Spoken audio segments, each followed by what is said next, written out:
радиосының эфирінде қолөнер шеберлері Асхат Бозымбай мен Гаухар Қанатбайдың шеберлер алқасы бағдарламасы. Ассалаумағалейкум, құрметті алашырды. Бүгін Алқа радиосында шеберлер алқасы бағдарламасы. Бүгін біздің бағдарламамыздың қонағы қолөнер шебері, жеті ойыншық жобасының авторы Сәкен Болыс ағамыз келіп отыр. Ассалаумағалейкум аға, қош келдіңіз. Қош келдіңіз аға. Рахмет. Аға, енді мен бірінші сұрағым, мынау енді жеті ойыншық жобасы деп айтып жатсыз ғой. Енді бұл жоба қандай жоба, бұл қалай дүниеге келді бұл жоба? Сол жайында айтып кетіңізші, түсіндіріп. Айтып кетейін. Мынау хабар өзі шеберлер алқасы ғой, шеберлер, небір шеберлердің келген бұғанға дейін де көрдік. Қолөнер шеберлері, үйшілер, зергерлер келді. Енді менің де қолөнермен айналысқанымды өздеріңіз де білесіздер. Біраз бірге талай көрмелерге бірге қатыстық. Бірақ осы қолөнермен айналыса жүріп, анау 90 жылдардың басында Қарағандыда тұрғанда қазақтың таза қазақша ашылған балабақша қаладағы. Соған барғанымда соның музыка сабағын өткізетін бөлмесінде іліп қойған ойыншық нелерді көрдім. Музыка аспаптарын көрдім. Ол кезден 90 жылдардың басында бәрі қатып қой. Сонда домбыраның сұлбасын кішкене фанерден ғана ойыпты да, соны іліп қойыпты. Сосын кішкене бір гармошка, пластмасс гармош, сосын бір сылдырмақтар іліп қойған. Енді музыка аспаптары деп жазып қойыпты. Соны қарайымда ойланам ғой. Өзімізде, халқымызда, ұлтымызда қаншама аспаптар бар. Солардың бәрін балаларға лайықтап жасаса, осы балалар кішкентай күннен соны көретін еді ғой, оның дыбысын үнін тыңдайтын еді ғой деп ойланып, соның менің жұбайым сол тәрбиеші болып істейтін еді. Соның алғашқы дүниелерді, мына аспаптардың кішкентай түрлерін соған жасап бердім. Қобызды, шертерді, домбыраны, онан кейін кішкене жетіген жасадық.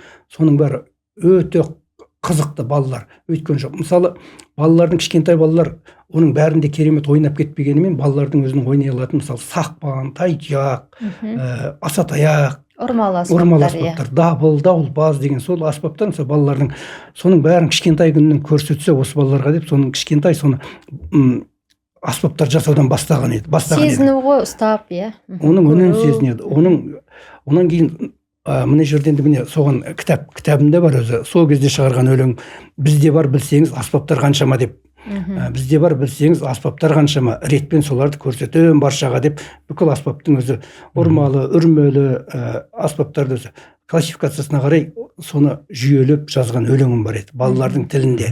Сонда біріншіден балалар көрсе ана дүниені, қолымен ұстап, үнін тыңдаса, екіншіден мына өлеңді жаттап алса, сонда ол өзінің бай мұрасын, өзінің ұлтында да осы көп дүниенің бар екенін бала күннен өзі зердесіне, санасына тоқып алар еді ғой деп, сол аспаптарды жасап ем. Сонан кейін ойланам ғой, енді аспаптарды кейіннен балабақшаларда енді ойыншықтар бар, Құдайға шүкір. Енді мына Қытай ашылғаннан кейін ол пластмасс ойыншық неше түрлісі қаптады, балабақшаларда сол.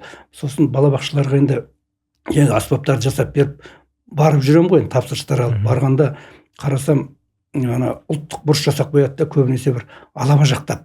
Анау тойбастардан келген анау бір киіз үйлер болды ғой, тойбастарда бүйтіп. Соны қойып қояды киіз үй деп. Сосын тағы да ойланам. Бұл мысалы бала күнінде ана бір өте үйлесімсіз эстетикалық талғамға бір сай келмейтін дүниелерді біздің ұлттық деп көрсеткен мына балаға қалай әсер етеді екен. Сапалы дүние болмаған соң, ол баладан жиреніп қалмайды. Неге өзімізде бар дүниелерді осыларға кішкентай күнде сол көрсетпеске деп, жеті ойыншық дегендегі не, сонда қандай ойыншықтар балаларға жасап беруге болады деп тізбеледім ғой енді. Іздендім, зерттедім. Мысалы, байырғы қазақ баласқан немен ойнаған. Сонда көп екен ойыншықтар.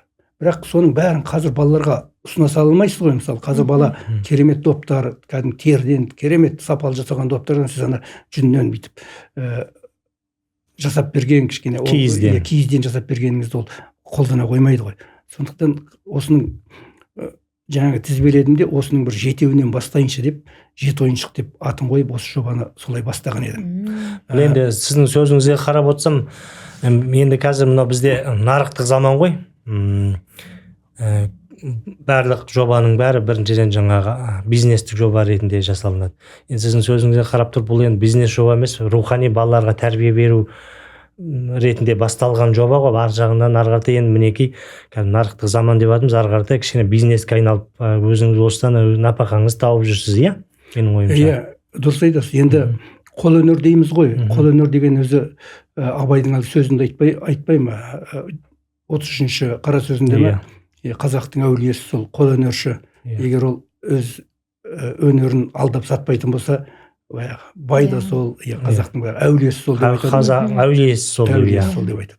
Сол сияқты өнер, қолөнерде енді біз қолөнер дегенмен қазіргі заманғаның технологиялық жетістіктерін пайдалана отырып, көп дүниелерді қолданып, ағашты кесуден болсын, өңдеуден болсын, бояудан болсын, соны жасаймыз ғой. Сондықтан мен өзі көп мына қолөнершілерден кейінгі кезде өздеріңіз де білесіздер, бір шеттеп кеткенімне бір себебі сол. Сондықтан қазір осы мына өзімізде бар дүниені, кешегі сол қолөнер, керемет туындыларды, мысалы киіз үйімізден бастап, ағаш домбыра, бүкіл тұтынатын ыдыс аяқтарымыз, тұрмыстық бұйымдарымыздың бәрін ағаштан, өзі сол қолдан жасалған дүниелер ғой. Қарасаңыз, о заманда тек қазақ қана емес, мысалы сол ғасырларда барлық ұлт өзінің дүниесін сөйтіп қолдан, бірақ олар жетілдірді.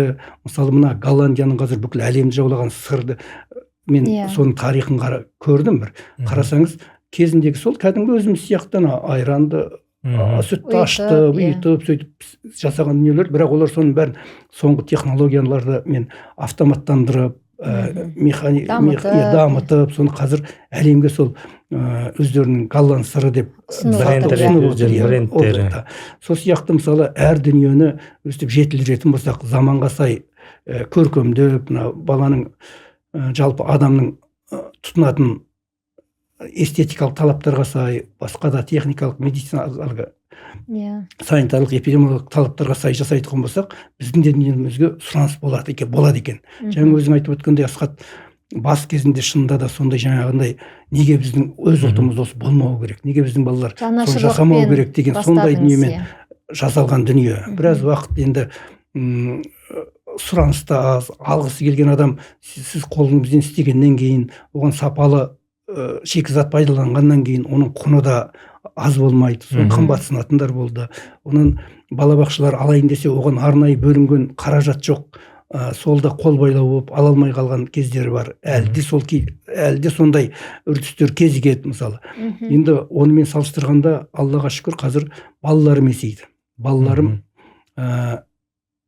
өздері енді дәл бұл осы әке жолын қуайын дей қоймады, бірақ Алла тағала өзі ретін солай келтірді оларды. Біреу ұлым заңгер, қызым мына жаратылыстану саласы бойынша. Яғни сізге менеджмент жағынан көмекшілері, иә? Жаратылыстану пәндер бойынша бітіріп еді, екеуі де үздік бітірген, мектепті алтынға бітіріп, жоғарғы оқу орнында үздік бітірген еді, магистратурада оқыды. Бірақ тағдыр, Алла тағала өзі айналдырып әке осы дүниеге, олар кішкентай күннен көріп өскеннен кейін, кішкентай күннен ана дүниені біліп өскеннен кейін, осы саланы қазір біреу сол өндірісті басқарып, осының қазіргі ары қарай жалғастырады. Қызым соның дизайнер. Екіншіден педагогика, психология магистр несін бітірді. Мына балаларға сол ұлттық ойыншықтар арқылы заманауи жаңағы соңғы жетістіктер бар ғой, енді соларды пайдалана отырып баланы жан-жақты дамыту, баланың тілін дамыту. Жаңа жеті ойыншық дегеннен шығады ғой, енді айтып кетіп жатқан. Жеті ойыншық деген кезде өлең жазып қойған. Көп ойыншық бар менде, машина, ұшақ, допта бар. Бастан сөйлеп кететін кіп-кішкене сотка бар. Мінген бала шаттанар, кісінейтін ат та бар. Жазу сызу үйренсем, жазатұғын тақта бар.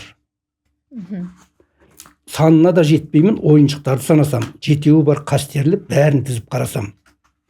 Себебі олар әріден бізге жеткен бай мұра, жасап берген ағалар балаларға сайғыла. Ойнай жүріп солармен әдеп салтты білеміз, барлығымен дос болып шаттықта өмір сүреміз деп. Қандай керемет жазылған. Енді осы жеті ойыншықтың мәні де, мағынасы да осы жерде ашылып тұр ғой. Көп ойыншықтың ішінде бала өзі, оның қанында, оның генінде, қайткенде ол бар ғой, кездегі ата-баба тұтынған дүние. Соны қазіргі заманға лайықтап, көркемдеп, әсемдеп ұсынатын болсақ, оны бала пайдаланады. Сондықтан осындай мақсатпен жасалынып келе жатқан дүние. Бізде енді анау ұлттық код деп айтып жатамыз ғой қазір енді.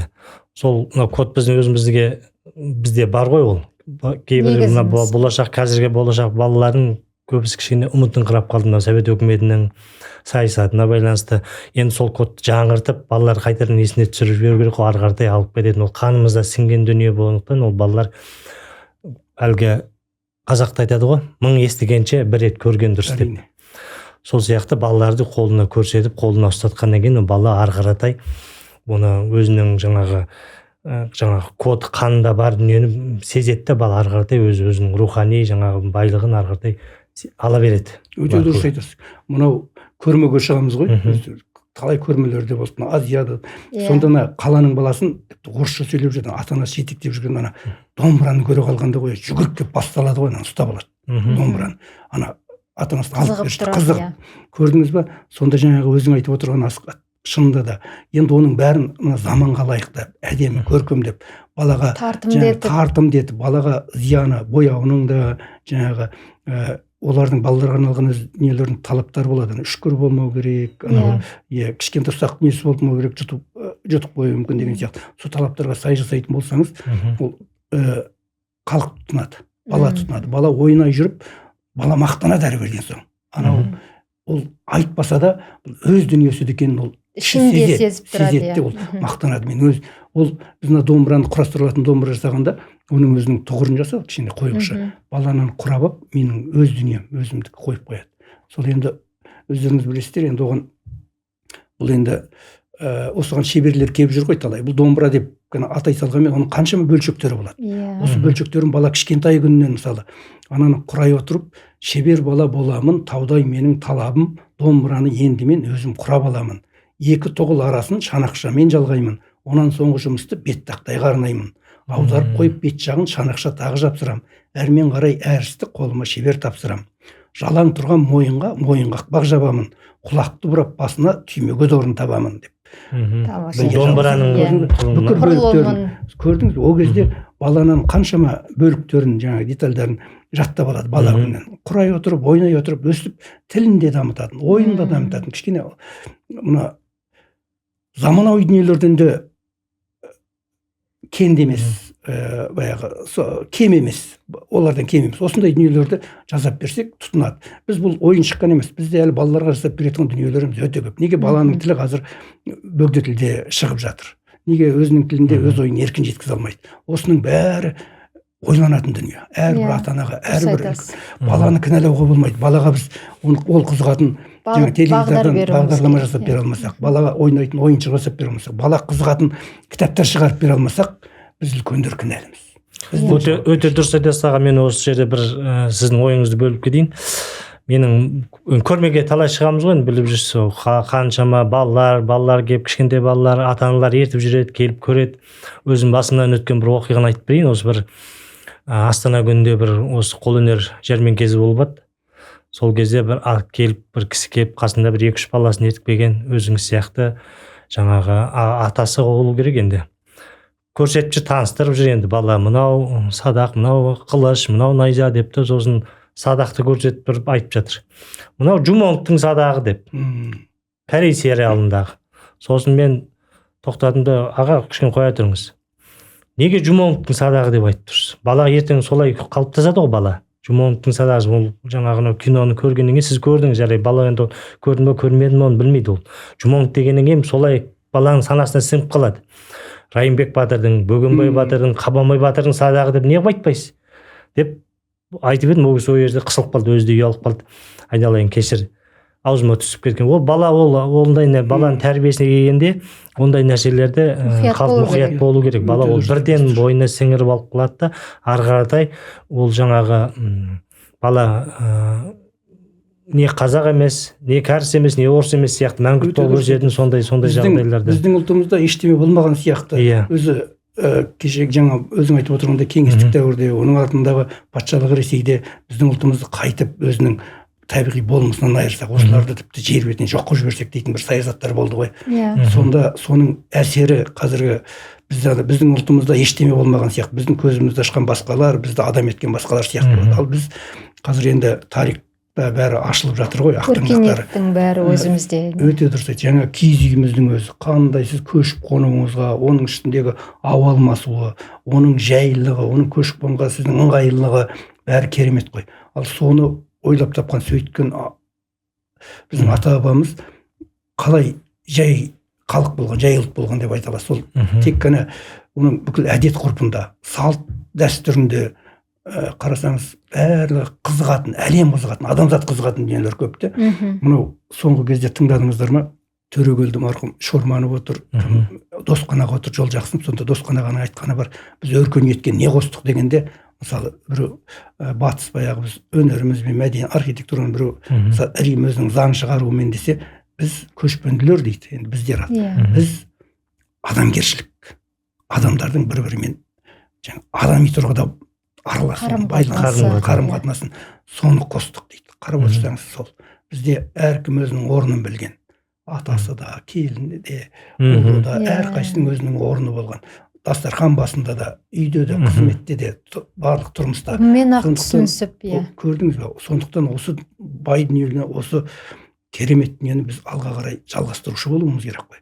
Ол жаңағы кішкентай, өзің айтып отырған кішкентай баладан басталады. Балаға сіз дұрыс айтсаңыз, ата өзінің жасын алайық, сол баланы қызықтыратын дүниелер айтылатығын болса, мен осы дүниені неге бастады дейсіздер? Мен осыны біз үлкендерде жауапкершілік қой. Ана балаға сіз көрсетпесеңіз, тәрбиешіні қайтып оны кінәлайсыз, ана меңгерушіні қайтып ол жоқ болса, ол алатын жері жоқ болса, ол қайдан біледі? Сондықтан біз осы салада жүргеннен кейін әр қазақтың баласы, мысалы қай салада өзі жүр, өзіміздің ұлтымыздағы көңілден келе жатқан дүниемен байланыстыруымыз керек те, қазіргі замандағы жасап жүрген дүниемізді.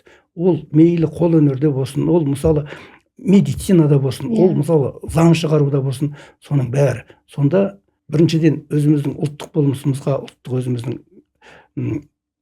менталитетімізге сай болады да, екіншіден жалғастырушы бізден кейінгі ұрпақ оны біледі. Мысалы біз киіз үйді қазір біз осы несін көрсетсек, мысалы олар жасасын, пультпен ашатын, пультпен басқарылатын, өзін ететін, тез ары-бері қозғалғанға солай жасау керек, солай жетілу керек. Жапондарды қараңыз, өзінің мәдениетінен де айырылмаған, әлемді де таңғалдырып отыр ғой, дүниелерімен, өзінің мәдениетімен, бұйымдарымен. Сол сияқты өзімізде бар дүниелерді айта отырып, көрсете отырып, жетілдіре отырып, соны жаңағы кішкентай бала күнінен бойына сіңіруіміз керек. Олар мақтан алу керек. Мынау біздің ұлтымыздың жасаған. Бізде қазір қарасаңыз, жасыратын ештемесі жоқ. Не жаман болса, бұл қазақтың істеген. Қазақ жалқау дейсіз ғой. Қазақ жалқау, қазақ болмаса, осы қалай болса солай жасайды деген сияқты. Сондықтан бағана бір айтып өттім ғой. Анау балабақшада сіз ұлттық бұрыш жабдықтасаңыз да, оның бәрін талапқа сай, эстетикалық, бала қызығатындай, бала мүмкін көздің жауын алатындай айтпауы мүмкін, бірақ сіз оны талғамын жоғары биік талғамды қылу үшін сіз оны сөйлей алатын, ана ұлтының дүниесіне мақтан алатын, оны тұтына алатын, оны ары қарай жалғастыра алатын ұрпақ тәрбиелейтін болсаңыз, сіз оның бәрін заманға лайық жасауыңыз керек. Жемісін көреміз сонда оның жемісі де болады. Мына ұлттық өнер де дамиды, ұлттық экономикада дамиды. Сіз әлемге өз ұлтыңызды паш етеді. Кәдімгі жоғарғы мәдениетті ұлт екен көрсетеді. Дұрыс айтасыз аға, жаңағы ел болам десеңіз, бесігіңізді дүзе дегенге келтіріп, сіздің қосып жатқан мынау үлесіңіз өте керемет дүниелер екен. Рахмет сізге аға. Жаңағы тіпті айтады ғой, бесіктен бұрын құрсақтан бастап тәрбиеле деп, ата бабаларымыз. Кешегі эфирде жаңағы Тамара апайларымыз киіз үйдің кәдімгі көлемді жаңағы түп нұсқасы жайында әңгімелеп айтып өтті. Енді сол киіз үйдің сіз балаларға ұсынып жүрген түрлері бар ма? Сіз қалай және мына 7 ойыншықтың ішінде қандай түрлері атап айтып, әрқайсысына бір тоқталып өтсеңіз? Рахмет.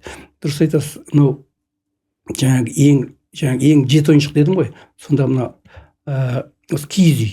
Бірінші балаларға арналған, өздері құрастырып, өздері құрып алатын кішкене шағын ойыншық киіз үй жасадым. Киіз үй, сосын бөбек домбыра деген жасадық. Бөбек домбыра ол бала ол қуыршақта болады, аяғы бар, бәрін алып тастасаңыз домбырада болады да, дәл ағаштан.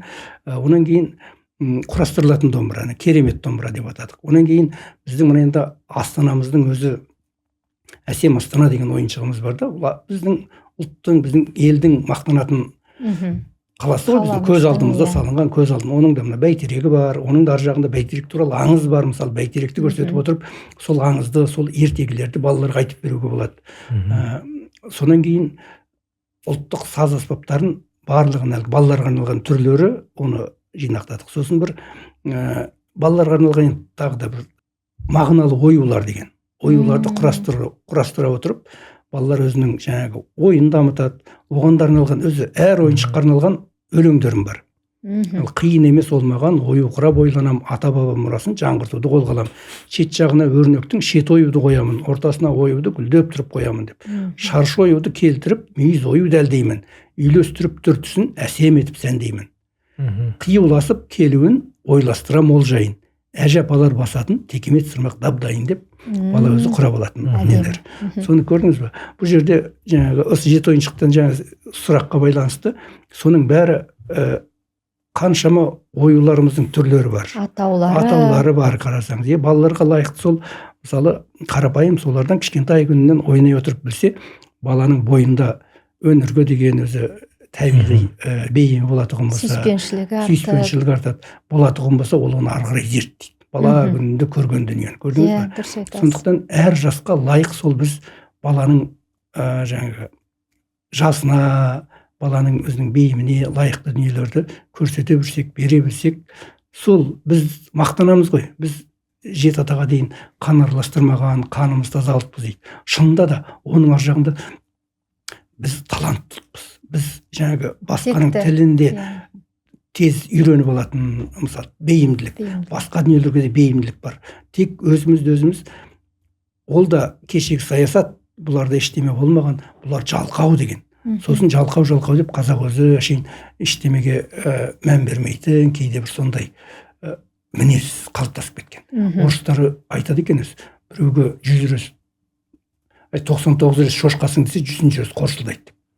Сол сияқты өзіміз жаман деуге болмайды, жалқау деуге болмайды.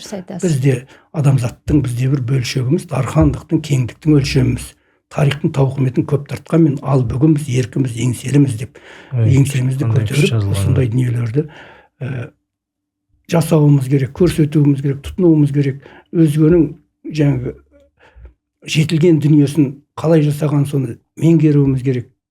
Ел Марсқа ұшайын деп жатыр. Ел, мысалы, қарасаңыз, роботтарды пайдаланып жатыр. Неге содан кенде қалуымыз керек? Бізде қолөнерде дүниенің бәрін жіппен байлап, орайсап, бұрайсап жүретін емес, қазіргі заманға жетілдіруіміз керек. Жаңа айтқандай, неге біздің киіз үйіміз жаңағындай заманға лайық жаңағындай болып тұрмайды, мысалы. Болашақта киіз үйде қазір енді мынау дамыған мемлекеттерде киіз үйді өздері жаңа табиғаттың аясына құрып, сол жерден жаңа қонақ үй сияқты салып, сол жерге дем алып, қазір енді киіз үйдің қадір қасиетін енді түсініп жатыр ғой халық. Енді ойыншық жайында айтып жатырмыз ғой енді. Балалардың қазір ойыншық көп қой. Аллаға шүкір, қазіргі балалардың бақытты балалар ғой. Бірақ сол ойыншықтардың ішінде қарап тұрсаңыз, мысалға мен енді өзіміздің басымыздан өткен, енді балалар, ер бала ойнаған кезде қылышпен, жаңа қалқандармен бала кезде сөйтіп ойнайды. Қазір де балалар да сөйтіп ойнайды ғой. Оны көріп, біліп жүрміз. Енді қазір магазиндерге барсаңыз, көбінде мынау римдік қылыштар дейді, гректік қылыштар, мынау сириялық қылыштар, әртүрлі қылыштардың өзінің ұлттық нелеріне, формасымен келеді ғой. Содан осыдан бір 13-14 жыл бұрын менің енді кіші ұлым ол кезде бір 3-4 жаста еді, көрмелерде көріп жүрсіздер ғой, бала біз шыққан кезде балалар бізбен бірге жүреді. Оны көріп, жаңа біліп, мына Петропавл Қызылжар қаласында Болатбек деген шебер, білесіз ғой, астау жасайтын ағаштан түйін түйген. Сол жігіт өзі сол мирас жақсы көретін. Содан сол балаға өзі арнап, қазақшалап, қазақтың қылышын жасап алып кетті. Оюлап, қайқы қылышын. Соны бала алып, мәз болып, соны осы уақытқа дейін тастамай ойнайды. Соны елдер көрді сол қылышты. Ана магазинде қылышты алмайды, бірден сол қылышқа жабысады. Мына қылышты қайдан алуға болады деп. Содан сол Болатбекке айтып ескертіп, осындай қылыш жасашы, қылыш әкеп сатшы деп сөйтіп өтініш тастадық. Ол жігіт бір 50-60 қылыш жасап алып келген екен, жаңағы қазақ қылыштың оюланған, қазақтың қайқы қылыштар. және қайыңнан жасалған Қайыңнан әдемі жасалған ғой. табиғи, жаңа баланың аузына салса да үшкір емес. Енді керемет жасалған. Ана қылыш бір күнде өтіп кетті. Енді қазақтың жаңа айтып тұрмыз ғой, ұлттық кодымыз қанымызға сіңген біздің. Ана қылышты алмайды. Жаңағы гректің, римнің қылыштарын. Бірден қазақтың қылышына балалар жүгіреді. Көрдіңіз бе? Өйткені балаға сол таңсық, ол бала өзі сезіп тұр, өзінің рухани жаңағы ішінде бар дүние екенін, оның үстіне жаңағы әдемілеп қазақтың жаңағы балаларға бергені, жаңағы қылышты оюлап. Содан кейін мінеки кетті, содан осы уақытқа дейін мен білмеймін енді, қазір енді ағаштан жасайтын шеберлердің көбісі ең бірінші қылыш жасап алып келеді балаларға, 50-ден 60-тан балалар бір талап алып кетеді. Енді біз енді қарап тұрсаңыз, енді ол баланың өзінің бойында сіңген қасиеті ғой. Енді мен ана сұрақ қояйын дегенім, біз енді Совет өкіметінде өстік, біздің кезде ойыншықтар болды. Сіздердің кезіңіздерде болған шығар. Енді біздің аталарымыздың кезде, мысалы 1900-1800 жылғы ата бабаларымыз қандай ойыншықпен ойнады, сіз соны зерттеп көрдіңіз бе? Осы салада жүрсіз ғой. Әрине, мен бір қызық айтып өтейін. Мен мынау қолөнер бұйымдарын ететін бұрынғы орталық сум болды ғой. Соған біз бұйымдарымызды өткізіп қоятынбыз. Соны барып ем бір. Соны өтіп екен. Сен марқұм Ақселеу Сейдімбек жанында немересі бар, сол жерде жүр екен. Сосын немересі барып ана бір кішкентай домбыраны ұстап нетті де қаратты.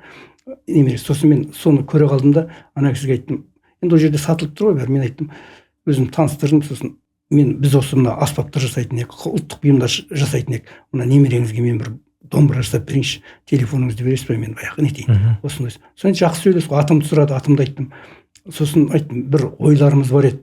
Қазақтың мына ұлттық балаларға ойыншықтарын жасасақ, ол кезде жасалмаған, ойда жүрген дүние. Соны жасасақ деген.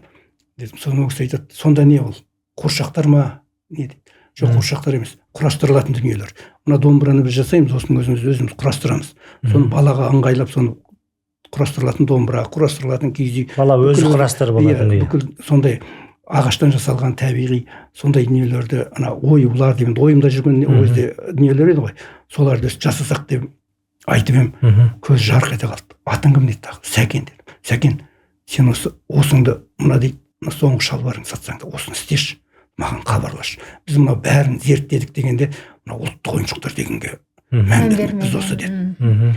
Сонан өзімде алдында әлгі жет ойыншық деп қызығы бұрынғы байырғы балалар, қазақ балалар немен ойнаған дегенді кішкене үлкендерден сұрап, бірден оқып, өзім зерттеп, кішкене көңіл бөліп жүрген кезім еді ғой. Сонан оны әлде де тереңірек зерттейін деген бір ой келді анадан кейін. Бірақ жаңағы домбыраны жасап, өзімнің көмекшім Бауыржан деген жігіт еді, содан беріп жібердім, ол кісіге табыс еттік. Бірақ ойыншықтарын да нетіп үлгермедім. Жасап көрсетіп ол кісі енді дүниеден өтіп кетті. Енді сонда байырғы балалар немен ойнаған дегеннен шығады ғой, жаңағы қылышта.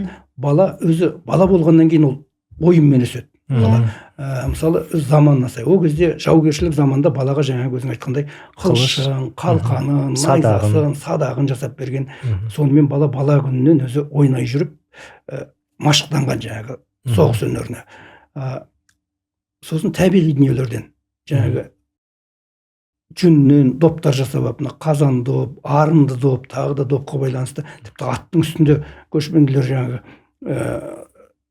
допты қағып, ұяшыққа түсіріп, сөйтіп ойнаған ойын түрлері болған деп айтады.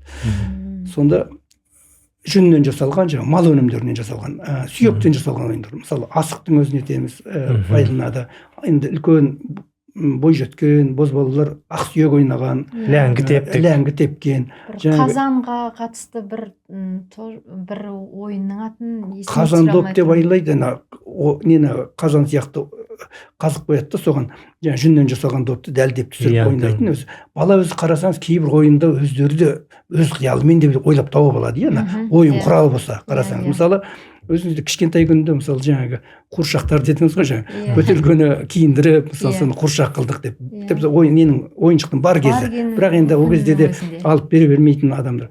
Ал енді жоқ кезде шиден, мен шешелерімнен сұрадым.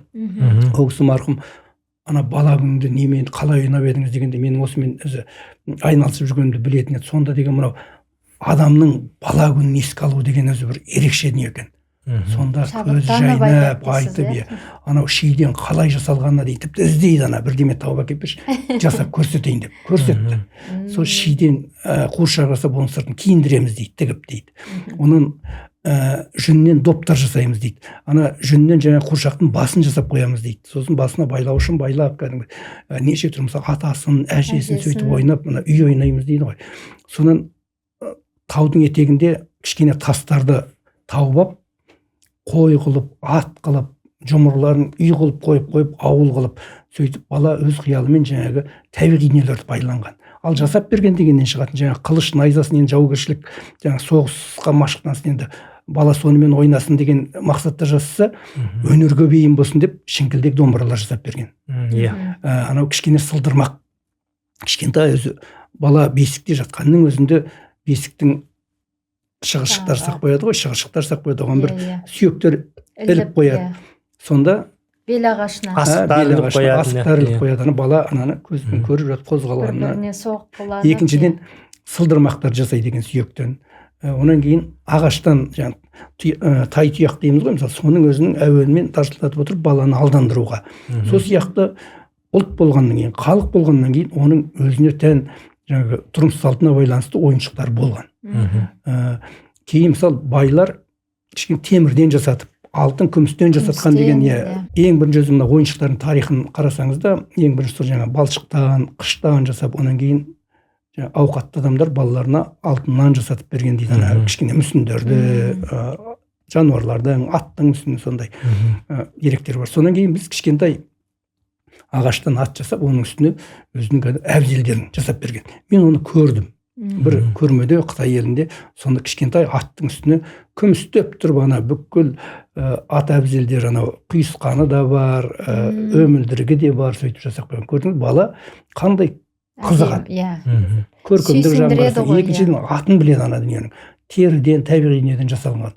Осындай дүниелерді жасап берген қазақтың баласы да ойнап өскен, табиғи дүниелермен қозы қуған, лақ қуған, жаңағы көктемде түлейді ғой жануарлар, сиыр. Сонда жүнін жұлса өз жұлынады, соны жұмырлап, содан өздері доп жасап, оны ойын құрал ретінде пайдаланған әткеншектер, алтыбақандар, жаңағы садақ, жамбату, мысалы теңгелу. Енді ағаш атқа мініп, енді оның шет жағасын өздеріңізде ауылда өскеннен кейін көрген шығарсыз. Талға мініп алып. Менің мынандай бір өлеңім бар. Қазағы едік даланың, адамы болдық қаланың. Жаны кең дархан болар ма біздерден өнген баланың. Қозлақ қуып көрмеген, қырларда гүл көп термеген. Аталап сұрап көп жайды соңынан шалдың ермеген. Саумалдың дәмін татпаған, тал мініп атқып шаппаған. Төсінде жайлау қиялдап шалқадан түсіп жатпаған. Әр үйге ерке саналған, тас үйлерге қамалған. Ұлтына жақын болсылдар, болмысын анық табалған. Болған соң алаң айтамын, тәубәде бойдан қайтамын. Еркін бұл елдің ұлдары, қорғайтын солар байтағын. Орындап елдің арманын, айғышар бәлкім осылдар. Алдар терең білімге, далалық мінез қосыңдар деген. Бұл қазіргі қала жағдайында өсіп келе жатқан балаға сол далалық мінезді үлкендер біз көрсетпесек, ойын құралдар арқылы жаңағындай осындай дүниелер жасап бермесек, олардың бойынан олардың болашағынан не күтеміз дейсіз ғой. Дұрыс айтасыз. Сондықтан осы уақытта жасап жатқан шаруаларымыз енді. Енді осы балаларға арнап ойыншықтар жасай отырып, олардың яғни түпкі мақсатыңыз осы өзінің дәстүріне деген сүйіспеншілігін оятып, тәрбиелеу ғой енді сіздің мақсатыңыз. Енді бала тәрбиесіне байланысты бір ерекше өзіңіздің көкейіңізде жүрген әңгімелер болса айтып берсеңіз. Мен де осы сұраққа бір қоса айтып кетейін. Қазір мынау енді ғаламтордың заманы ғой. Балалардың бәрі қазір қарап отырсаңыз гаджетте отырады. Телефон, компьютер. Енді осы балалардың жаңағы осы мына біздің құндылық жаңағы өзіңіз жасап жатқан дүниелерге балалардың бетін қалай бұра аламыз? Сол жайында қосып айтып кетіңізші. Ойыңызды. Өте дұрыс айтасыз. Бала тәрбиелеу деген енді айтады ғой, баланы емес, бірінші өзің тәрбиеле. Өте дұрыс. Біздің өзімізде жан дүниемізбен осы ұлтымызға берілгендік, өзіміздің ұлтымызда да дүниелердің болғандығын, оның тарихынан да, әдебиетінен, өнерінен де хабардар болатұғын болсақ, жан-жақты. Оны мен ғана тоқталып қалмай, біз әлемдік дүниелерді түсіне алатын, соларды да өзіміз пайдаланатын халықпыз ғой. Енді қазір қарасаңыз, қай адамды алсаңыз да. Сондықтан түбінде өзіміздің ұлттық болмысымыздан ажырап қалмасақ, үлкендер. Сөйте отырып біз балаға отырған жерімізде мысалы көрсететін дүниеміз, айтатын әңгімеміздің өзі ұлттың жақсылығын айтып отырсақ, біздерде мысалы осындайлар бар, оны баланы отырып миын жеп айта беру емес. Сіз шын ниетіңізді дұрыстап, сіз шын ниетіңізбен шынында да шынайы болсаңыз, жаңағы шіркін-ай, осы мына жасап жүрген дүниеміздің бәрі шынайы өзіміздің ойымыздан, ниетімізден шыққан дүние ғой. Сондықтан бағана бір айтып өттім ғой, балаларым басқа салада болса да айналып осыған келді. Соны қарап отырамын да ойлаймын, Алланың құдіреті. Сіз шын ниетіңіз болатұғын болса, өзі соған икемдеп әкеледі екен. Сондықтан біздің ұлтымыздың әр өкілі өзі ұлт үшін мақтанылады. Ұлтының жетпей жатқан дүниелерін дамытып, жақсысын асырып, жаманын жасырып, мына заманды, бәсекелестік заманда өзгеден кем болмайын деген өзінде ниет болатын болса, түсінік болатұғын болса, бала да, әр адамның жүрегінде болу керек. Бала да соған лайық тәрбиеленеді. Екінші, баланың көретіні бар, оқитыны бар, тыңдайтыны бар. Дүниелердің көпшілігі осы заманға лайық, балаларға қызықтыратындай дүниелер болса, ойыншығы болсын, көретін мультфильмдер болсын, олардың оқитын кітаптары болсын, тілге жеңіл, жатақ. Сосын мысалы қараңызшы, баланы қазір сырттай бір бақылайсыз, мен мында түсіріп алған дүниелерім көп. Мына бала не көріп отыр екен? Бір мән мағынасы жоқ бірдемелерді тыңдайды. Бірақ зерттеп қарайсыз, неге бұны тыңдайды бала? Қарасаңыз, ондағы түр-түс, ондағы қозғалыс динамика, ондағы әуен бәрі баланың жасына, балаға жағымды да. Сондықтан ол орысша болса да, ағылшынша болса да соны көреді, соған байланады. Сосын оның тілі тіпті сонымен шығып кетіп жатыр. Сондықтан осындай дүниелерді өзіміз көптеп өндіруіміз керек. Өзіміз көптеп көрсетуіміз керек балаларға. Жақсы дүниелерді. Енді қазір бұл заманның балалары қарасаңыз өзіңізге үйретеді кей дүниелерді. Сондықтан бұл балалардың соны ескере отырып, қалай мысалы оның бойында тіпті ұлттық дей беретініміз адамшылық қасиеттерді қалыптастыру, адамзаттық құндылықтарды бойына сіңіру. Егер ол сондай мысалы өзі бала күнінен тіпті есейгенде де өзінің кім екенін білсе, адам екенін білсе, адамның осы бір адамзаттың біз қазақ деген ұлт екенін білсе, сонымен өзі ар жағында кішкентай күннен естіген, көрген дүниелері жаңағы жақсы, заманға лайық дүниелерді болмаса, оны қызықтыратын жаңағы жағымды дүниелерді көп еститін болса, баланың тәрбиесі деген сол ешкімнен қалмау керек. Бала қазір алғыр, бала кез келген дүниені қабылдап алады, мынаны берсең сіз білмейтін мынаның функцияларын біледі. Ал бірақ көріп жатқан дүниелері аздау болып жатыр да, өзіміздің тіліміздегі, ана тіліміздегі, мемлекеттік тілдегі дүниелер. Енді жоқ деп айтуға болмайды, бар. Бір осыған анау Алма Сайлауқыз деген журналист қыз бар, ұлтжанды. Сол YouTube каналдарынан қазақ тіліндегі балалар дамытатын каналдарды жинақтап деген 50-ге жуық. Соны мен неден өзім салып алдым. Кейде не көрсетеміз деп қалған кісілерге мен телефоныңызды айтыңызшы деп сала қоям. Ана тізімі бар. Осыдан іздеп тапсаңыз, осының ішінде сіздің балаңыз қызығатын дүние бар, жоқ деп айтпаңыз деп. Бірақ басқалардікі көпті. Мына өзі бірінші басып қалғанда қай нәрсе көп, қай нәрсе мысалы көреді, сол шыға келеді ғой. Сондықтан кішкене еңбектенуімізге, ізденуімізге тура келеді. Біз енді ұлтты ойлайтын болсақ, ұлттың болашағын ойлайтын болсақ, ұрпағымызды ойлайтын болсақ, баланың тәрбиесін ойлайтын болсақ, біз осы дүниелерді көрсетуіміз керек.